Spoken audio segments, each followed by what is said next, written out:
আমার দাদা আর আমার বাবা কি করলো এটা? যদি আগে যুগে একটু কষ্ট করে হইলো 4-5 খানে জমি কিনে রাখতে পারতো, তাহলে তো এখন ওই জমিগুলা বিক্রি করে আমি আমার লাইফটা চেঞ্জ করতে পারতাম।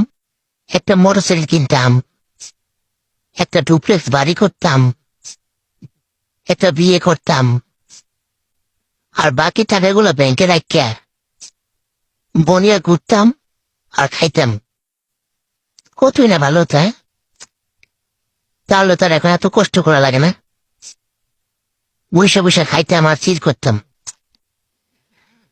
উফ, কি একটা অবস্থা। যাই হোক, কিছু করার নাই। জমিও নাই, টাকাও নাই, গরিব গরিবে থেকে এলাম। এটা আমার দোষ না, এটা হচ্ছে আমার বাপ দাদার দোষ।